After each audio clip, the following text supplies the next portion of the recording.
Why is shame such a powerful emotion? How does it affect us mentally, physically, emotionally? I'm Nadia Davis. I'm a mom, author, attorney, and Kundalini yoga teacher who has experienced public shaming that brought me to my knees. On this podcast, I'm going to tell you how I'm living the work taking shame out of the shadows. I'll give you real-life advice and skills to take away with you throughout your day. You'll hear from powerful guests who have overcome trauma and emerged stronger than ever. You too can ban the shame within and around you. Join me. You are not alone. Welcome, everyone, to the Home is Within You podcast. Here we try our best to drag shame out of the shadow so that we can see how it blocks us from our true self and from each other. What do I mean by that? If you listen here to people's stories about how shame initially showed up as a child and then that have been on a spiritual journey like myself, you will see that shame, I believe, is the most vehement spiritual warfare against us reaching our higher consciousness and our true self. So I'm really passionate about helping people that are beginning a journey to see how it may be blocking them and pulling them away from freedom, really. Today, we're going to dive deep into the fundamental nature of human consciousness and its interaction with the universe. Today, we have Trey Downes, and he is the host of your Superior Self podcast that explores the traditional and non-traditional modalities for us to understand the nature of our very existence, relationship to the cosmos, and how we can tap into connecting with that same spark in us that started it all. He coaches individuals and helps them to unlock their inner potential. That is an oversimplified version of so much amazing work that Trey does. And I want to thank you for being here, Trey. Yeah, Nadia, thank you so much for having me. I'm very excited. I recently, and I apologize for the hoarseness in my voice, I recently saw my shaman this week, and we did some medicine. So I'm a little out of it because of the integration part, but also like excited to be here. So thank you. Got it. So you've interviewed over 500 people, it says, and after a profound realization that there was something more. So bring us way back. Bring us like way back to your childhood and your initial belief of what existence was. Because to be here today with what you're doing and not only your personal work with the shaman and your daily practices, but interviewing people about our true existence and the beginnings of it all in your work. Let's find out where Trey began. So tell us about your childhood.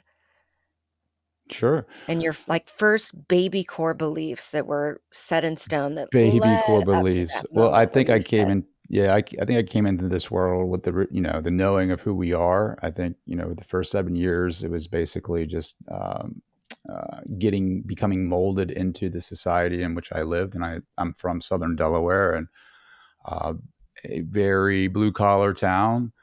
And I come from a lineage of hardworking men and women that believe in work ethic and putting the effort in to earn money and all that entails as far as like the scars and wounding and traumas that's associated with scarcity and lack. So I essentially had the belief that throw on top of that the religious dogma that I came into, which was Christianity, but the Methodist viewpoint.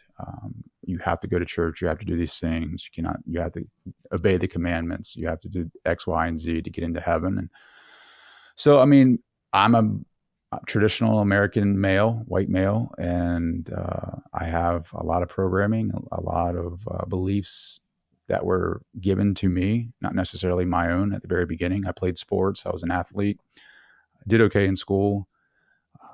Didn't really think outside the box too much because I wanted I wanted the approval of my parents and the leaders in my society. So I kind of conformed, like we all do, to what we think reality is. That is being the good boy and getting the check mark and getting the good grades and becoming an athlete, a decent athlete, and proving to my parents that I am worthy of their love, and working on the farm with my grandparents and all of that. So it was just like this American concept of happiness. You know, hard work equals money equals love, and I was set in that container until I was 21. I went to college and didn't really know what I wanted to So do in wait, my life. pause there, pause there. Sure. If you could generalize like the three top, um, just if someone asked you, what were the three top beliefs? Um, or could you summarize three like core, what they call baby beliefs, that you had in your head entering young adulthood, that your mind just kind of like latched onto, not literally, but in that subtle way that then created a gazillion different thoughts that separate us. Sure. I mean, the major core belief was that I had to behave in certain ways to get love. And if I didn't meet those norms, I didn't receive love. And I don't know if I fully understood what love was then. I just thought it was external of me. I thought if I did the correct behavior patterns that I saw in society, that I would receive that love. And so when I didn't feel love, what I thought was love, then I became very anxious and created a neurosis in my mind of like, how do I find it? Where do I go? Like I have a huge wound around men because my my grandparents, my father, we all didn't really know how to communicate. And so I didn't know how to communicate my feelings. I didn't know how to tell them that I wanted their attention. And when I did, I was spoiled, essentially. That was a label that I was given if I wanted too much attention. So the number one belief is like I had to do things to receive approval. And it had to be the things that they valued. So it had to do with work ethic, and how much money you can earn, if that makes sense. Totally. And when I wrote my memoir, Home is Within You, I saw the same patterns. And we don't really think about these things, right? I mean, maybe and if we are so lucky to go to therapy, or if we're lucky that I now see to reach a point of just total helplessness and losing everything in either addiction or whatever it might be, the darkness becomes a blessing, right? And we have to review these things. Um, but I saw those same core things, that a sense of worthiness from things outside, and that I had to prove my worth. And I think those are common themes. And that's the reason why I'm so passionate about shame, because it is shame. Shame is a secret belief we're defective, right? And that separates us from this truth that you explore, that we know in our infinite selves, that we're whole, divine, and complete. So that you recognize it now is amazing. And between, you're saying, the ages of, it's not like they were literal understandings, but now you recognize it. So now, when you were from 18 then into young adulthood, you went up with those beliefs, right? And Sure. can you see that, or do you think that those were bringing up shame-based thoughts? And if not, Oh, just please 100%. just go ahead and share your Yeah, no, story, 100% it was how shame. you. Yeah, so I think my definition of shame is like what we feel when we get away from our true essence. You know, that soul sickness that we feel when we stray too far from that. And so why do we stray from that is because we want everyone else's approval. We want love that is external of us. I didn't even know that I could generate my own love. And even the definition of love like is distorted because like, I'm going off Right. the perception of what society says or deems love is. So what is that really? And I just didn't have the capacity to fully understand what that is. Even in college, I still was operating under the belief systems of my culture, of my society, of my family, of my tradition. And Mhm. it took me a really long time. I mean, it wasn't like an all like at once awakening, but it was like a process. It was like a slowly remembering almost. It had to happen with me having kids and becoming married and going into the Catholic faith and connecting with something higher than myself, not through like mass, but like through meditation and prayer that I didn't know what I was connecting with. And it was slowly a couple of books that I read that really started changing my perception of reality or what reality is and what I've believed up to that point.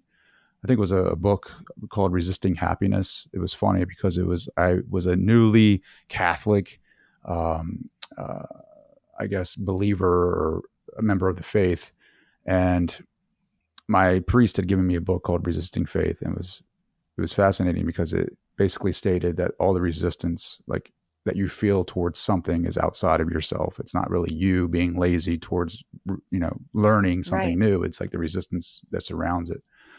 And so that was a first thought of like, oh man, I'm not lazy, Mm. like internalizing that, or like I'm not a piece of crap, like None of there's that this, is me.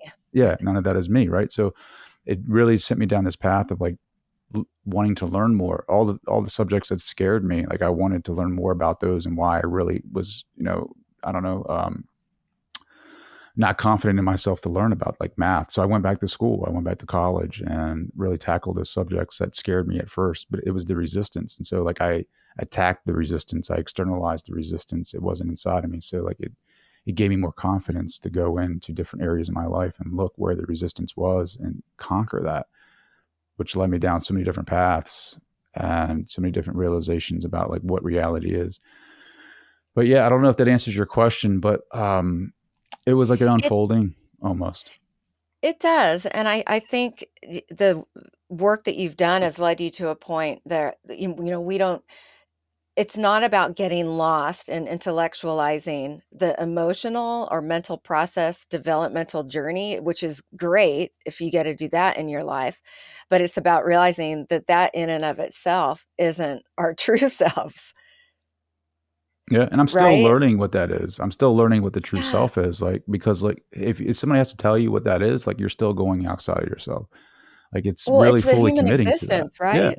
It's the human existence and to understand like what is it that I'm experiencing right now in this moment. Like I'm having a conversation with you on a podcast or a show, YouTube show, whatever. And okay, but what is the essence behind the eyes? What is the emotional states? What's the inside game look like? The internal state of who you are. So like when you say shame, I totally believe that it is us conforming to the outside world and trying to be something that we're not. So when I go and do behaviors or display examples of behaviors that conform to society or conform to someone else's belief system or values, inner values, there's an automatic resistance. And so I feel negative, I feel anxiety, I feel stress, I feel shame. I feel these things because it's totally pulled apart from what I am.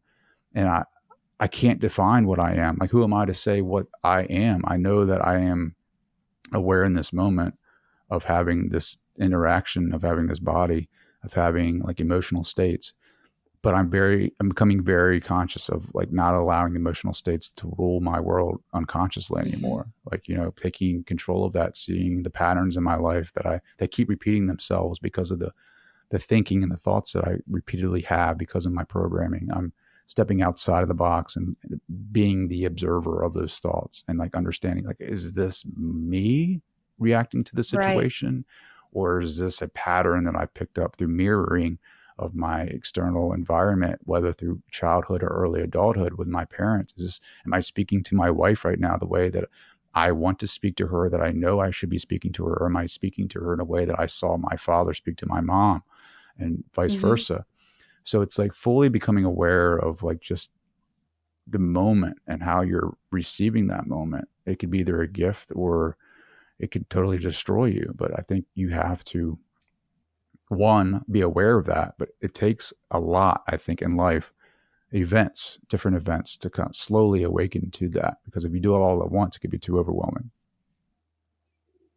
Completely. Completely.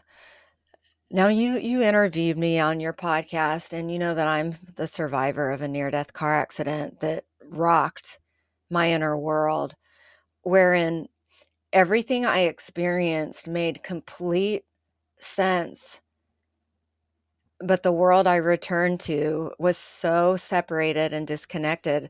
I ended up internalizing the pain of witnessing so many lost souls and almost self-destruct in physical form.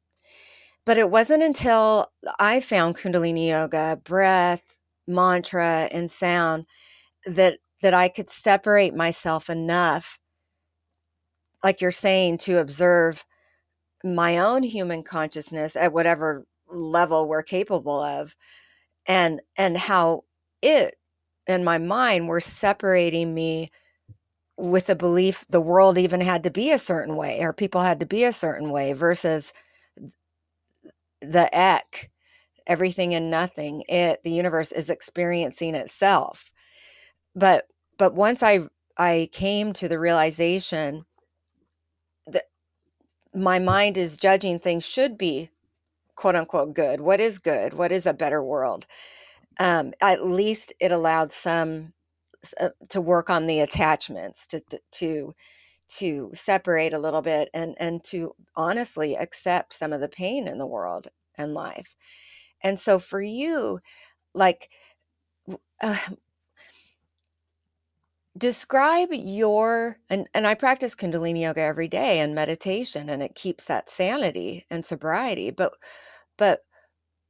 what, from the kid who had these core understandings and beliefs, and then to the young adult life, and how you briefly described it, um, describe, describe what you first started with after the Catholicism was introduced to you, and you started realizing, um, you know, am I this consciousness or not? Sure. Describe your process. So my process really, I would say, sped up when a friend of mine, his daughter passed away at the age of 7. And I had, my daughter was being born that year. So my third child was being born the same year that my friend's daughter passed away. She was 7. Her name is Addison, and she had cerebral palsy. And for whatever reason, she got infected with a virus that spread all the way out through her body up to her brain. And she had brain swelling, and she passed away from that. But through that process, just having conversations with my friend, like I could see and notice a change in him, dealing with the grief that I couldn't relate to. Like I said, I was in deeply practicing what I thought, Catholicism was, and doing the traditional rituals and things of that nature. And come to find out, my friend was seeing a psychic medium, and the psychic medium was giving him information and evidence that his daughter survived, the consciousness of his daughter survived the death. And so just having these conversations, like I wasn't open to that really. I was like, a psychic medium, like that's against a lot of what the religion that I just joined talks about and some of the dogma that's associated with that. And so it was like a year? A year later, I was still having conversations with him about psychic mediums and just esoteric and just becoming more open to that. And the psychic medium actually made a prediction that blew my world wide open.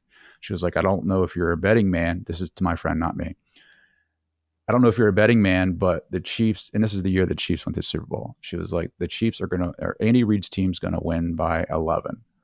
And I'm like, bro, it's a Super Bowl. And I was such a bro then too. Like I was, I was into fantasy football and all things sports. And I was like, it's the Super Bowl. They're not going to win by 11. It's just impossible.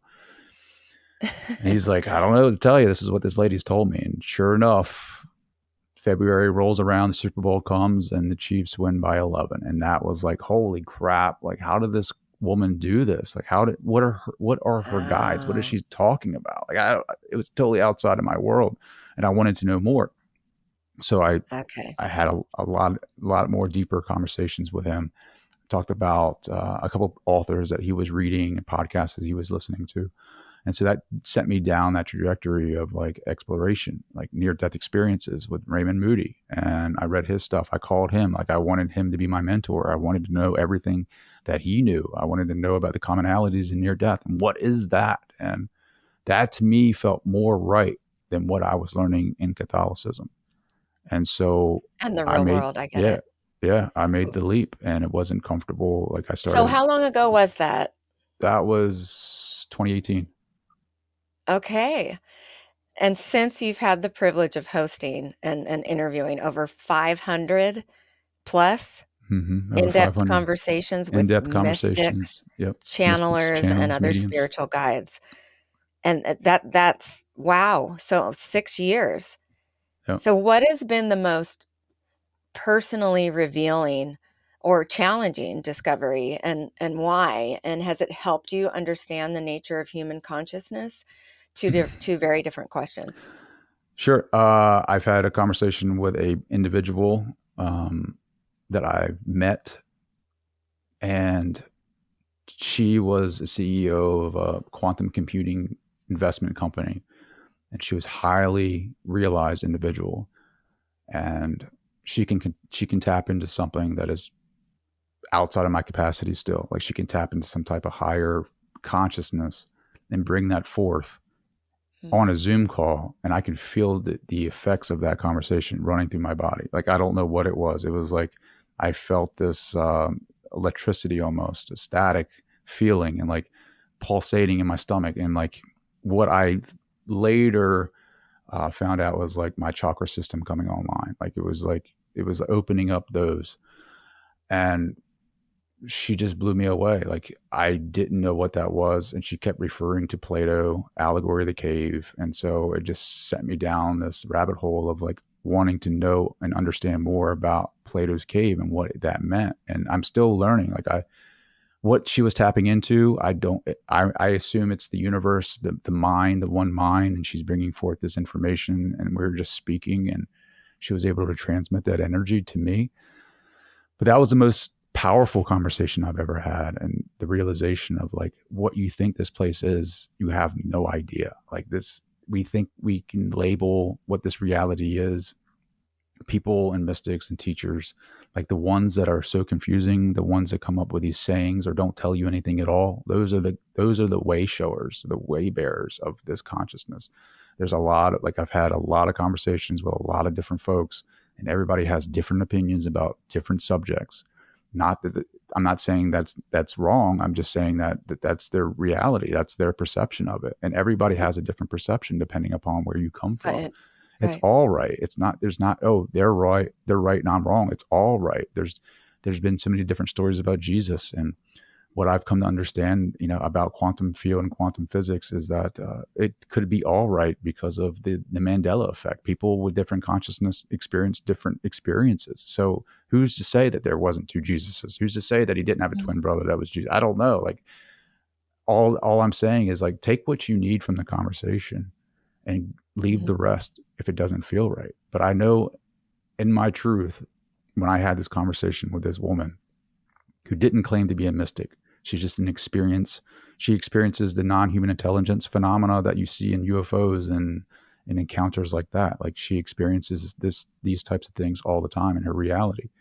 And I wanted to understand it more. And she just talked about Plato's allegory of the cave, and this idea that reality could be an illusion of some sort, right? And to figure it out for yourself. I'm not saying that this reality right now is an illusion. There's a lot of people saying that right now. It's hard to me. It's real. I mean, I could pick things up and put them down, but I interpret it more so as the programs that we see in society, like the people that are The So, puppeteers almost, right, that are creating the storylines for us to believe. Like our programs are what are shackling us down in that cave, and to free yourself and to understand the truth is to remember who you are. so do you think that your interviews and your work and your inquiries are is a spiritual quest, or is it more of a of the human consciousness? Because I hear you kind of go in and out of the what is. Do you know what I'm saying? And Sure. I love it. I love it because my mind, kind of works the same way, and the intellectual, and then the intellectualizing, and all these different belief systems, and how we're trying to understand existence versus the one thing that people do agree on, that do have a similar thing, is those that have had a near death experience, right? And you're in the way that it's described, you know, I always kept this just within me. Yet the more that I've there's one Mool mantra from Guru Nanak in Japji that explained it just fully. And then after that, I heard others, and it was just like, I'm not alone in this, what I carry within me. This is real. This is why, but my mind is telling me it makes me different. So that's a similarity. Have you found that similarity in interviewing people?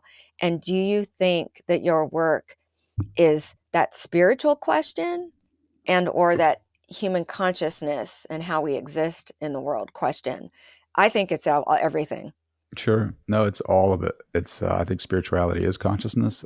It's whatever label you associate your search with that resonates with you. Like people love consciousness, the word, because it's more related to science, I think, and quantum physics, as opposed to spirituality, because it has that, like, that taboo religion type of feel, spirituality, that kind of feel. Like it depends on the person and what they really resonate What with. works for But them? yeah, but it's all encompassing. Like even to say, like, it's funny, I was reading the Gospel of Thomas this morning, but like we create duality when we think that everything Right. outside of us is not God. We create duality, when we just focus on the inward game too. It's all of it. It's Right. the inward and the outward.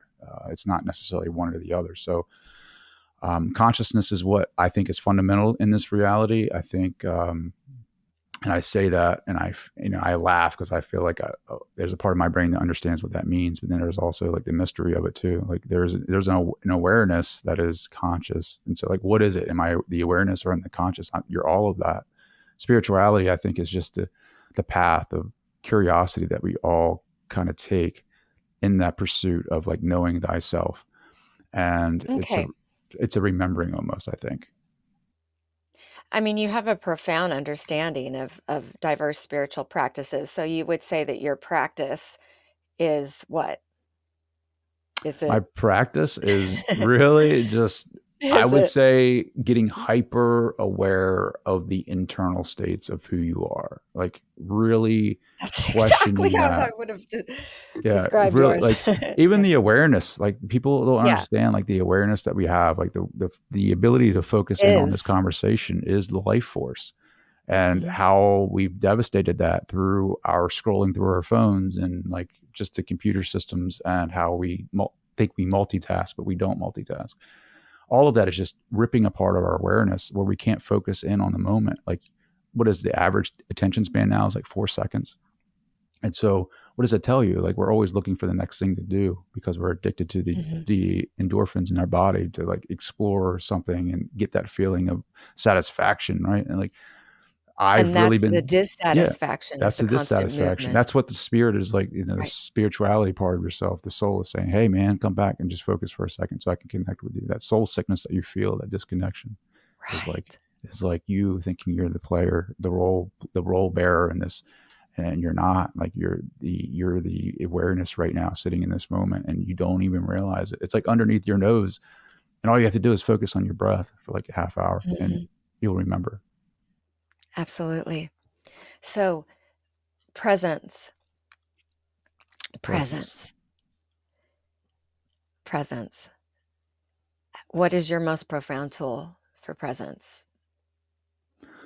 My most profound tool is, because I always get into these fight or flight states of, just because of my professional life and how the programs that run through me of just being like the warrior archetype. Right. I'm always fleeting between flight or flight, or I should say, what sympathetic and parasympathetic. I'm always between those. So my biggest tool has been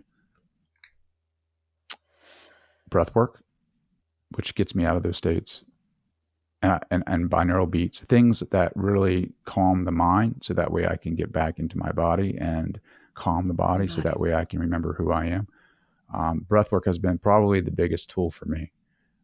Different types of breath work, quick, not long, like 60-minute sessions. Even I would say even down to 10 minutes a session can really get me back into that parasympathetic, where I can kind of just remember almost like. And this was part of the shamanic work that I just did. It was no psychedelics or anything. It was just straight breath work, and where I can remember for a second, a glimpse, catch a second of like me. I could see myself driving to the place that I was going, and I could see all the mind games and the roles that I was playing in that moment: dad, father, husband, worker, podcaster, coach, The whatever, parts. Yeah. all the parts, like everything that was going on. And in that moment, like as I'm sitting in nature, I can hear everything around me and see the tree, and the tree is just the tree. It's just being the tree. That is its role. That it's just, it's so much more awakened than I was in that moment. Like I could see the Mhm. play unfolding for like one split second, and being the observer of the play. But then my brain starts picking back up, and then I'm back into the role.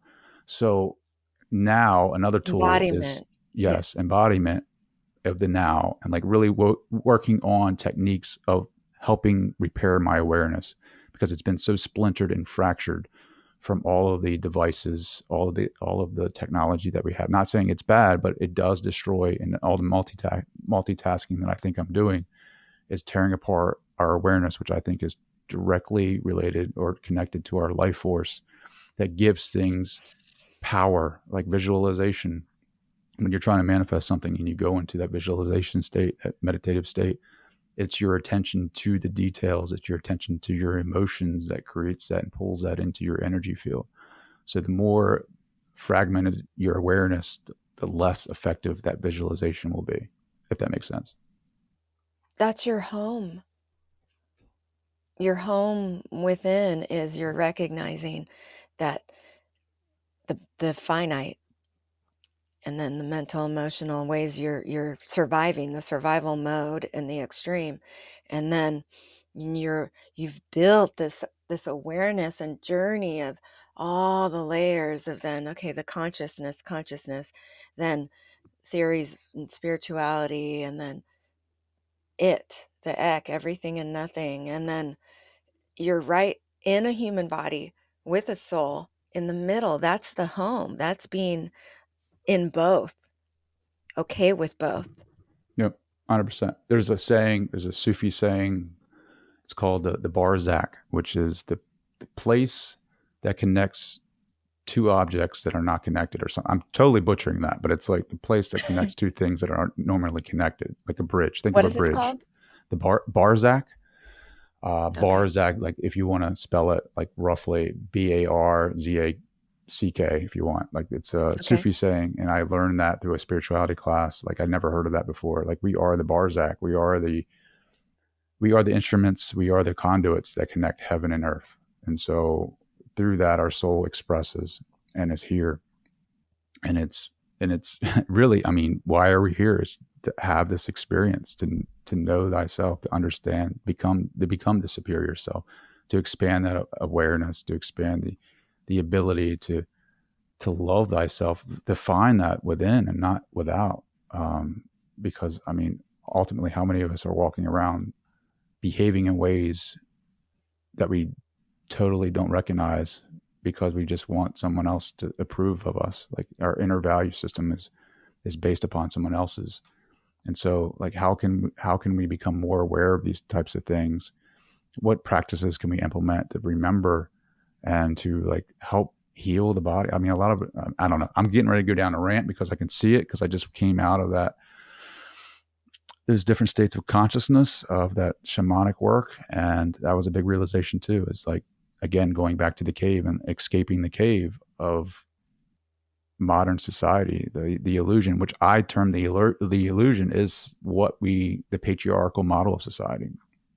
All the beliefs around, you have to do this to be successful, you have to marry this person, you have to do whatever, right? Whatever society says you have to do to be And that's where we successful. started your It's yeah. discussion. So it helps to see that someone like you that's interviewing all these people on this journey and is delivering so much different wisdom and pathways to folks through your own curiosity.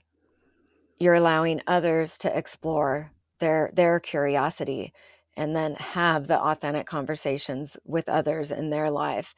And thank you. Just thank you for being that bridge of wisdom for others. And I'm going to ask you the question you ask every person you interview.